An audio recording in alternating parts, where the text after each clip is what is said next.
Hello my dear students, आज हम लोग स्फेरिकल मिरर पढ़ेंगे। इसके पहले हम लोग प्लेन मिरर के बारे में पढ़ चुके हैं, लॉ ऑफ रिफ्लेक्शन पढ़ चुके हैं। अगर आप उन सभी वीडियो को नहीं देखें तो उसका लिंक इस वीडियो के डिस्क्रिप्शन में दिया हुआ है, वहाँ से भी आप देख सकते हैं।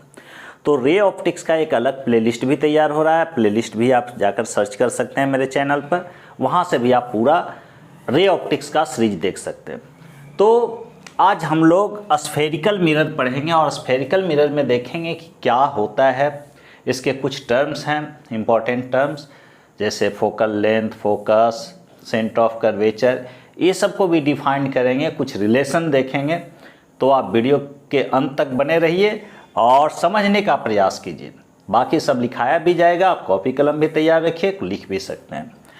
तो स्फेरिकल मिरर में हमको क्या पढ़ना है? स्फेरिकल मिरर में हम क्या पढ़ेंगे? तो इसके पहले आप क्या पढ़े थे? प्लेन मिरर पढ़े थे। और प्लेन मिरर में हम बताए थे लॉ ऑफ रिफ्लेक्शन और इमेज का बनना। तो यहाँ भी हम लोग इमेज बनाएंगे, यहाँ भी रिफ्लेक्शन को समझेंगे। तो लॉ ऑफ रिफ्लेक्शन जब बता रहे थे तो ऐसा नहीं कि ये रिफ्लेक्शन का लॉ जो है सिर्फ प्लेन मिरर के लिए लागू है। बेसिकली रेगुलर रिफ्लेक्शन जहाँ भी होगा, जिस सरफेस से भी होगा, दोनों का दोनों लॉ सभी जगह वैलिड होगा। ये तो प्लेन मिरर में ऐसा बताए थे। अगर यही स्फेरिकल मिरर या कोई स्फेरिकल सरफेस हो या किसी रूप में कोई भी सरफेस हो, तो वहाँ बशर्ते कि स्मूथ सरफेस हो, रेगुलर रिफ्लेक्शन होना चाहिए। तो जब रेगुलर रिफ्लेक्शन होगा तो वहाँ भी रिफ्लेक्शन का जो दो लॉ है वो वैलिड होगा। तो चूँकि हमको यहाँ स्फेरिकल मिरर पढ़ना है और आप थोड़ा बहुत अगर जानते होंगे तो स्फेरिकल मिरर का जो सरफेस होता है वह स्फेरिकल होता है। चूँकि स्फेयर का ही एक पार्ट होता है तो उसका सरफेस स्फेरिकल सरफेस होता है। तो वहाँ पर रिफ्लेक्शन के नियम को हम लोग समझ लेते हैं, लॉ ऑफ रिफ्लेक्शन को देख लेते हैं कि वहाँ कैसे उसका रे डायग्राम होगा। सपोज कि कोई रिफ्लेक्टिंग सरफेस है जो कि आपका स्फेरिकल है, ऐसा है, इस रूप में। तो यह एक स्फेयर का पार्ट होगा, ये कंप्लीट एक स्फेयर होगा, उसी का एक टुकड़ा है, जो भी है। अब इसका सेंटर होगा। तो इतना ये रिफ्लेक्टिंग सरफेस है, इसका फ्रंट पार्ट रिफ्लेक्टिंग है। अब इस रिफ्लेक्टिंग सरफेस पर कोई भी रे ऐसे करके पहुंचा, जिसको कि इंसिडेंट रे कहेंगे। और रिफ्लेक्शन को समझने के लिए इंसिडेंट पॉइंट पर नॉर्मल की ज़रूरत होगी। तो नॉर्मल या स्फेरिकल सरफेस पर नॉर्मल का मतलब है कि उसको सीधे आप सेंटर से मिला दीजिए।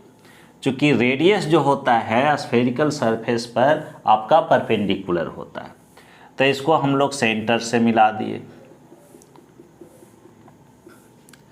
तो ये जो यही नॉर्मल हुआ बेसिकली मेरा, और ये इंसिडेंट रे हुआ।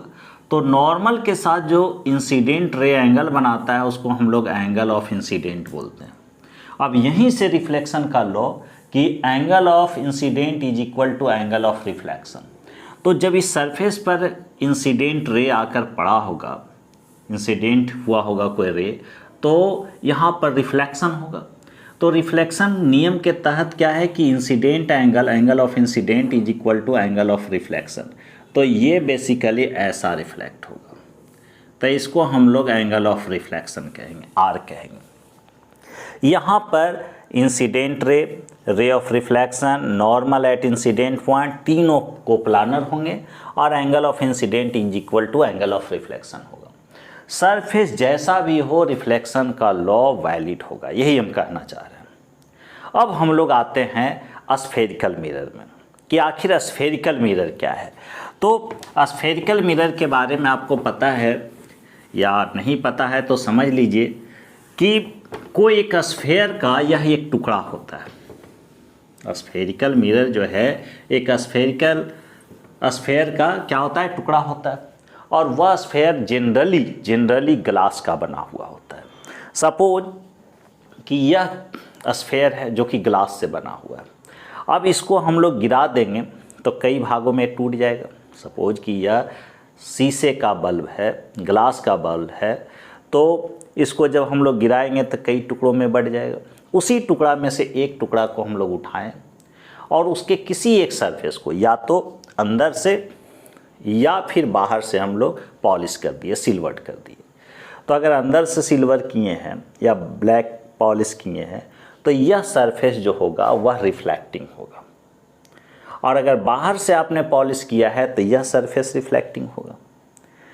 तो इसका मतलब स्फेरिकल मिरर जो होगा दो प्रकार के होगा, दो टाइप का होगा, और डिपेंड करेगा कि आपका रिफ्लेक्टिंग सरफेस कौन है।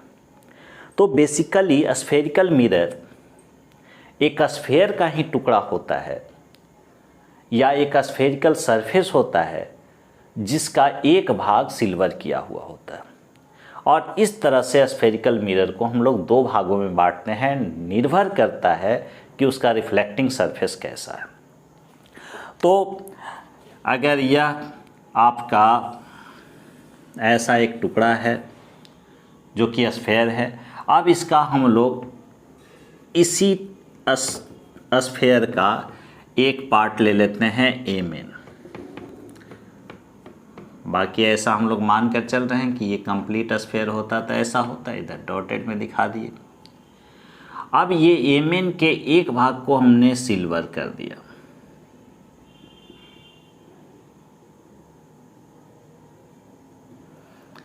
तो ये इसका रिफ्लेक्टिंग सरफेस हुआ फ्रंट पार्ट, और ये इधर क्या है, सेंटर है सी।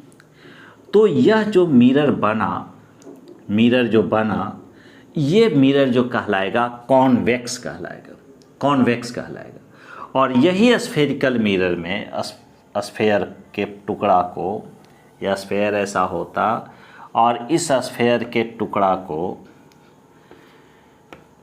जो कि आपका एन टुकड़ा है, एन पार्ट है, इसको जब हम लोग बाहर से आप सिल्वर कर देते, मतलब reflecting surface towards the centre होता,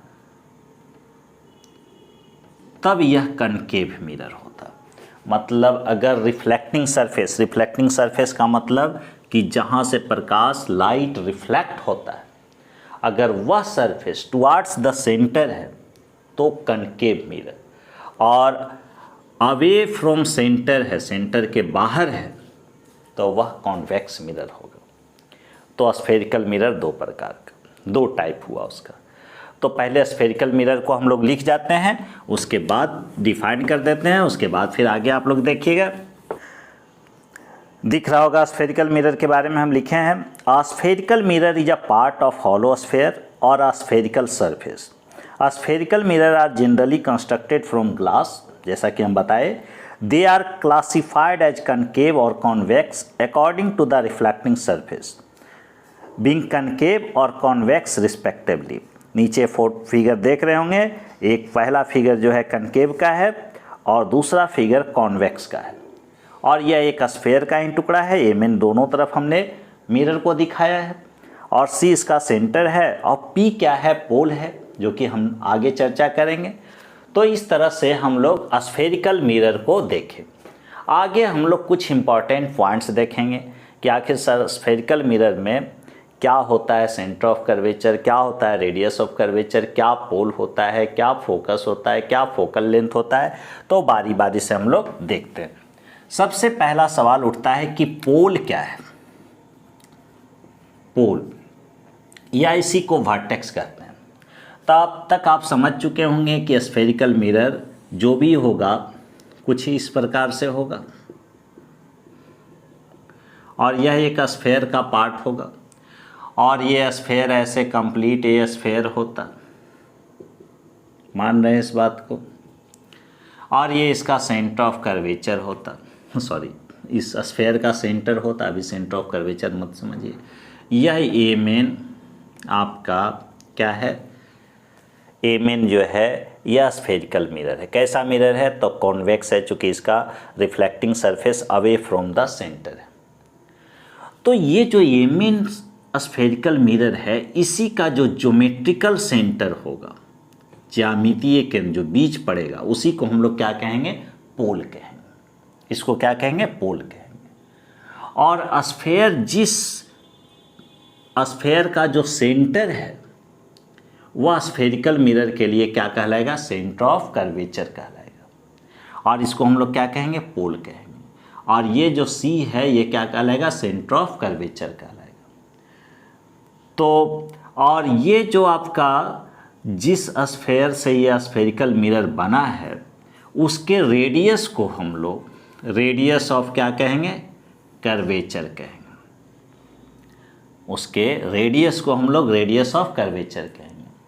और ये P और C को मिलाते हुए जो लाइन हम लोग खींचेंगे इसको हम लोग कहते हैं प्रिंसिपल एक्सिस। ये प्रिंसिपल एक्सिस हुआ। एक चीज़ और, रे ऑप्टिक्स में जो कि हम लोग अभी पढ़ रहे हैं, ऑप्टिक्स का कौन सा पार्ट, ज्योमेट्रिकल पार्ट। और ये रे ऑप्टिक्स में जो भी रे हम लोग लेंगे, जो भी रे का चर्चा करेंगे इंसिडेंट रे का, वह सभी का सभी रे अब आपके लिए पैराएक्सियल होगा। पैराएक्सियल का मतलब very close to the principal axis, ये प्रिंसिपल एक्सिस के काफ़ी करीब आएगा। तो दूर से अगर कोई रे आ रहा है इसके करीब है और मिरर तक पहुंचना है तो ये ऑटोमेटिकली क्या होगा, पैरेलल होगा। अगर पैरेलल नहीं होगा तो हो सकता है मिरर तक नहीं पहुंचे। तो very close to the principal axis paraxial ray का मतलब हुआ। या यूँ कहें कि जो भी हम रे दिखाएंगे वह भी प्रिंसिपल एक्सिस के पैरेलल दिखाएंगे। तो यहाँ पर हम लोग क्या समझे कि पोल को समझे, सेंटर ऑफ कर्वेचर को समझे, रेडियस ऑफ कर्वेचर को समझे, प्रिंसिपल एक्सिस को समझे। अब हम जब चर्चा कर रहे हैं कि very close to the principal axis, तो रे इस पर parallel to the principal axis जब आ रहा होगा तो आफ्टर रिफ्लेक्शन ये किसी पॉइंट पर मिल रहा होगा या फिर मिलता हुआ प्रतीत हो रहा होगा। डिपेंड करेगा मिरर पर कि कॉन्वेक्स है या कनकेव है। तो जिस पॉइंट पर मिलता है, कौन सा रे, जो आपका प्रिंसिपल एक्सिस का पैरेलल है, जिस पॉइंट पर मिलता है या मिलता हुआ प्रतीत होता है वह पॉइंट क्या कहलाएगा, फोकस कहलाएगा। इसको भी हम लोग लिखेंगे, चिंता मत कीजिए, सब लिखा देंगे। तो फोकस कहलाएगा। तो बारी बारी से आते हैं हम लोग, आप लिखते चलिए। Some important terms related to spherical mirror दिख रहा होगा आपको। पहला में, फर्स्ट में, पोल और वर्टेक्स, उसी को पोल कह लीजिए या वर्टेक्स कह लीजिए। क्या डिफिनेशन है, the geometrical centre of the spherical mirror is called the pole और vertex of the mirror. It is denoted by P। Pole को क्या चीज़ से डिनोट करेंगे, P से डिनोट करेंगे। आगे जो है वह सेकेंड नंबर में सेंटर ऑफ कर्वेचर। आप समझ चुके हैं सेंटर ऑफ कर्वेचर क्या है। Centre of curvature is the centre of a sphere of which the mirror is a part. Mirror जिस स्फेयर का पार्ट होता है उसी के सेंटर को हम लोग सेंटर ऑफ कर्वेचर कहते हैं। It is denoted by C, और इसको हम लोग क्या चीज़ से डिनोट करते हैं, C से डिनोट करते हैं। आगे रेडियस ऑफ कर्वेचर और प्रिंसिपल एक्सिस को देखिए। तो radius of curvature is the radius of a sphere of which the mirror is a part. It is denoted by R, बता चुके हैं। नंबर 4 में हमने क्या लिखा है, प्रिंसिपल एक्सिस को डिफाइन किया है। प्रिंसिपल एक्सिस क्या है, principal axis is the line joining the pole and the centre of curvature. आपको दिख रहा होगा कि हमने पोल और सेंटर ऑफ कर्वेचर को मिलाकर एक लाइन खींचा है, वही मेरा क्या है, प्रिंसिपल एक्सिस है। तो फोकस का आप डिफिनेशन देखिए, फोकस को कैसे डिफाइंड करेंगे। फोकस किसके लिए होगा, स्फेरिकल मिरर के लिए डिफाइंड है। तो आप पहले स्फेरिकल मिरर बना लीजिए। दोनों मिरर हम लोग बना लेते हैं, कॉन्वेक्स भी और कनकेव भी। तो ये मेरा कौन सा मिरर हुआ, कॉन्वेक्स हुआ। क्यों कॉन्वेक्स हुआ, चूँकि इस स्फेयर का सेंटर तो कुछ इधर होगा और रिफ्लेक्टिंग सरफेस बाहर की ओर है। अब हम लोग एक दूसरा मिरर बना लेते हैं कनकेव।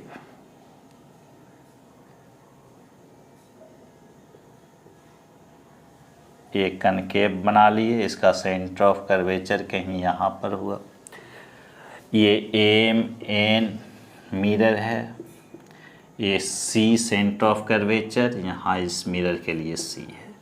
इसका कहीं पोल होगा तो ये पोल P4 पोल लिख देंगे बाद में। दोनों को मिलाकर हमने प्रिंसिपल एक्सिस खींच दिया इस मिरर के लिए। ये पोल हो गया। अब जब आप प्रिंसिपल एक्सिस के पैरेलल कोई रे भेजिएगा तो कॉन्वेक्स मिरर के केस में ये क्या होगा, आफ्टर रिफ्लेक्शन कुछ इस तरह से डाइवर्ज हो जाएगा। जब आप इसको पीछे बढ़ाइएगा तो मायने रखता है कि प्रिंसिपल एक्सिस पर कहाँ कट करता है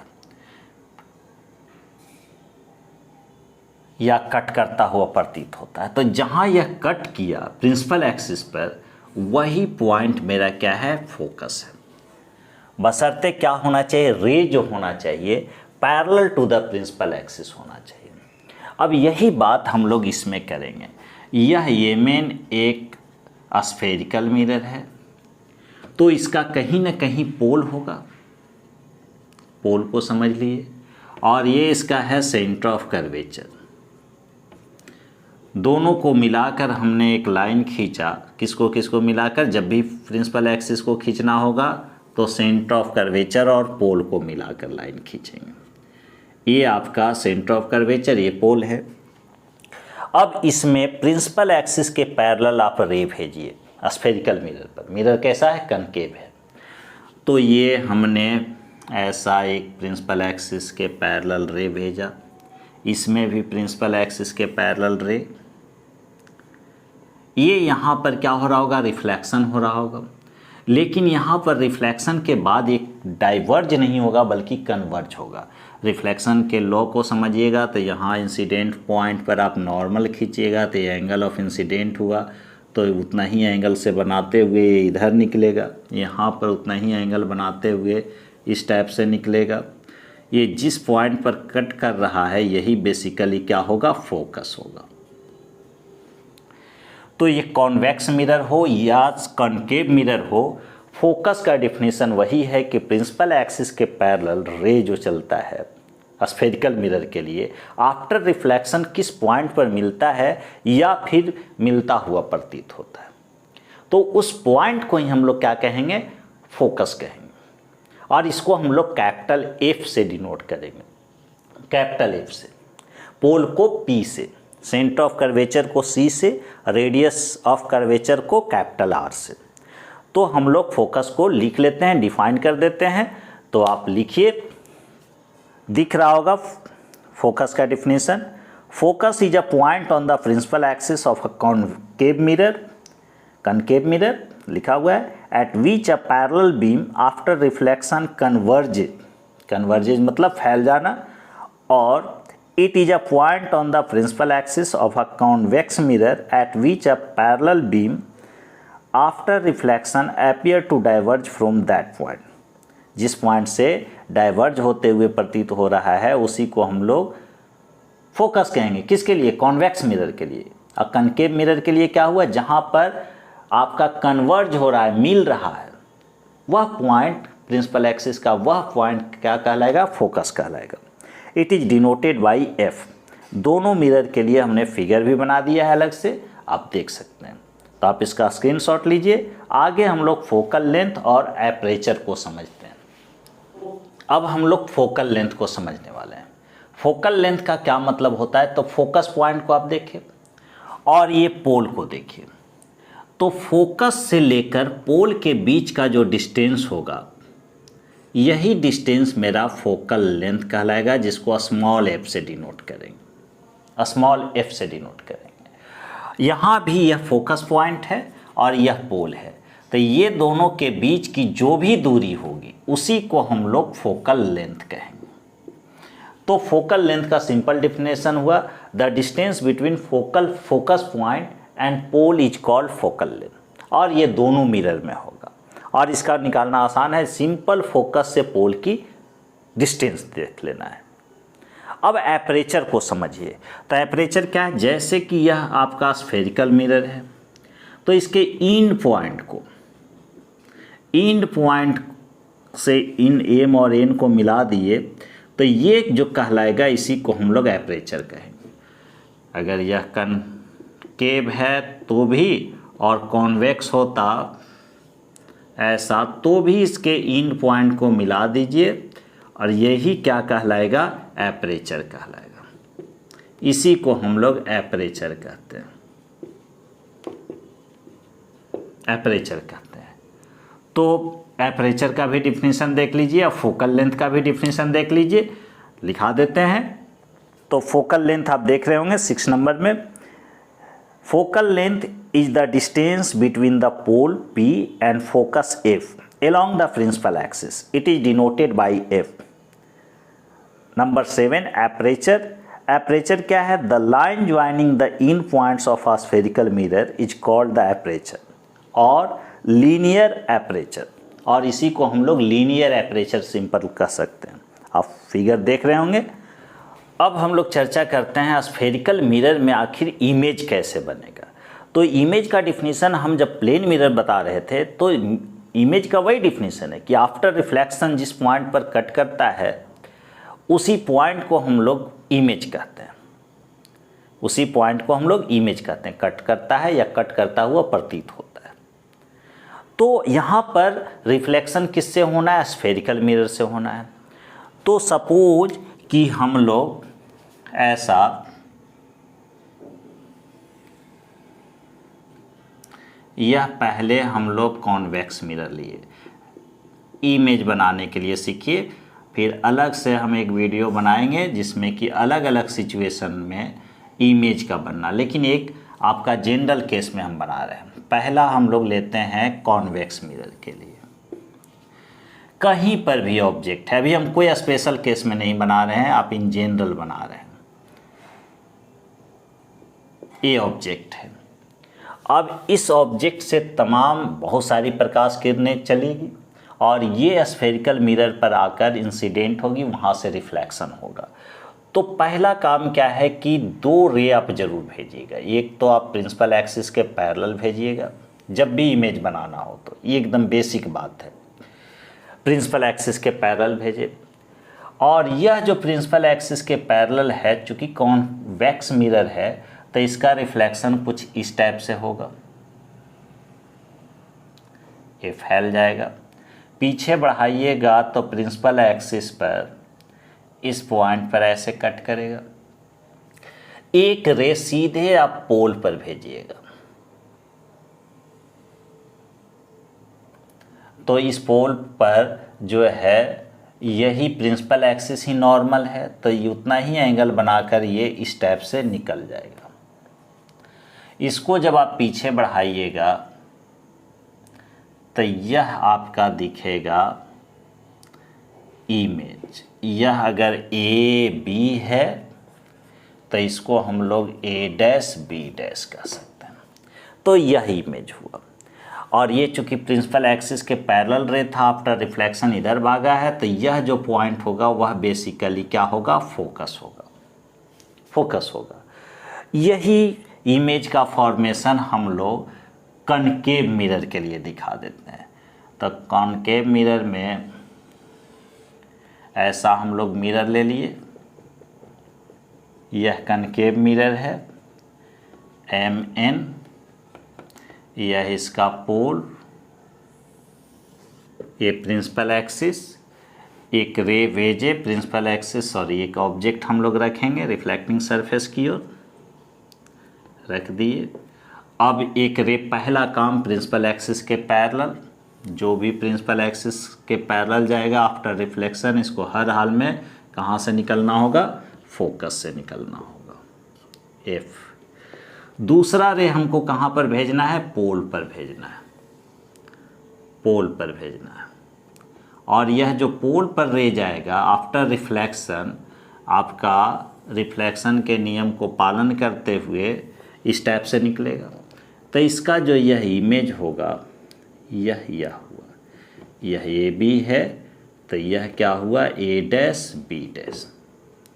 फिर अलग से हम रे डायग्राम बताएंगे इमेज का अलग अलग केस में, यहाँ समझने के लिए। तो ये इमेज हुआ। अब कुछ इम्पॉर्टेंट नोटेशन है।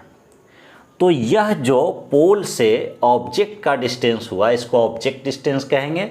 इसको क्या चीज़ से डिनोट करेंगे? यू से। पोल से जो इमेज का डिस्टेंस हुआ उसको इमेज डिस्टेंस कहेंगे, क्या चीज़ से डिनोट करेंगे? वी से। और आपका रेडियस ऑफ कर्वेचर को r से, फोकल लेंथ को f से। u जो हुआ object distance, v image distance, r radius of curvature, f जो हुआ फोकल लेंथ हुआ। तो इसको भी हम लोग लिख दिए हैं, आप लिख जाइए। देखिए क्या लिखे हैं, some important notation used, u distance of the object from the pole of a spherical mirror. v में क्या लिखे हैं, v से किसको डिनोट करेंगे, distance of the image from the pole of a spherical mirror. f क्या है, focal length of the spherical mirror. r से क्या डिनोट होगा, r का नोटेशन क्या बताएगा, radius of curvature of the spherical mirror. तो इस तरह से आप देखें। आगे हम लोग साइन कन्वेंशन पढ़ते हैं। तो साइन कन्वेंशन देखने के लिए यही दोनों डायग्राम को हम लोग रहने दिए हैं। तो पहला बात कि पहला कोशिश मेरा होगा कि जितना भी रे है सब हम लोग लेफ़्ट टू राइट लेने का प्रयास करेंगे, लेफ़्ट टू राइट जहाँ तक संभव हो। ऐसा कोई कन्वेंशन नहीं है, लेकिन मान कर चलिए कि जितना भी रे है हम लोग लेफ़्ट टू राइट दिखाएं। तो यहाँ पर आप देख रहे होंगे जो भी हम लोग रे दिए हैं वह लेफ़्ट टू राइट है। अब यहाँ से मेन कन्वेंशन शुरू होता है कि जो भी डिस्टेंस है हम लोग पोल से मेजर करेंगे। मतलब अगर ऑब्जेक्ट डिस्टेंस है तो कहाँ पर फीता लगाएंगे, फीता मतलब टेप जिससे आप मेजर करते हैं, पोल पर ऐसे रखकर ऑब्जेक्ट की ओर बढ़ेंगे। इमेज का डिस्टेंस लेना है तो कहाँ से शुरू करेंगे, पोल से शुरू करेंगे, इमेज की ओर बढ़ेंगे। इसमें भी ऑब्जेक्ट डिस्टेंस ऐसे करके इधर, इमेज डिस्टेंस ऐसे, रेडियस ऑफ कर्वेचर ये, फोकल लेंथ यह। तो पहला काम कि जितना भी रे है हम लोग कोशिश करेंगे यथासंभव, यही मेरा प्रयास होगा कि लेफ़्ट टू राइट ही खींचें। दूसरा, सभी डिस्टेंस, ऑल डिस्टेंसेस हम लोग कहाँ से मेजर करेंगे, पोल से मेजर करेंगे। और इंसिडेंट रे के डायरेक्शन में जो भी रे होगा, जो भी डिस्टेंस होगा इंसिडेंट रे के आपका डायरेक्शन में, उस डिस्टेंस को हम लोग पॉजिटिव लेंगे। और इस इंसिडेंट रे के अपोजिट जो भी डिस्टेंस होगा उसको हम लोग निगेटिव लेंगे। और प्रिंसिपल एक्सिस के ऊपर के डिस्टेंस को हम लोग पॉजिटिव और प्रिंसिपल एक्सिस के नीचे के डिस्टेंसेस को हम लोग निगेटिव लेंगे। तो इस कन्वेंशन को भी आप लिख जाइए, हम लिखा देते हैं। तो देख रहे होंगे साइन कन्वेंशन में नंबर 1 में, whenever and wherever possible the ray of light is taken to travel from left to right. Number 2, all distances are measured from the pole of the spherical mirror along the principal axis. Number 3, distances measured along the principal axis in the direction of the incident ray are taken to be positive, while the distances measured along the principal axis against the direction of the incident ray are taken to be negative. Number 4, distances measured above the principal axis are taken to be positive, while the distance measured below the principal axis are taken to be negative. तो इस तरह से हम लोग आज के इस video में आपका कुछ इंपॉर्टेंट पॉइंट्स को देखें, स्फेरिकल मिरर को समझे। अगले वीडियो में हम लोग रिलेशन बिटवीन एफ और आर, रेडियस ऑफ कर्वेचर और फोकल लेंथ के बीच रिलेशन को देखेंगे, इमेज डिस्टेंस, ऑब्जेक्ट डिस्टेंस और फिर फोकल लेंथ के बीच रिलेशन जो है उसको देखेंगे। तो आप चैनल को सब्सक्राइब कर लीजिए, वीडियो अच्छा लगे तो ज़रूर लाइक कीजिए और भी अपने दोस्तों के बीच आप शेयर कर सकते हैं, इसमें क्या हर्ज है। तो थैंक यू।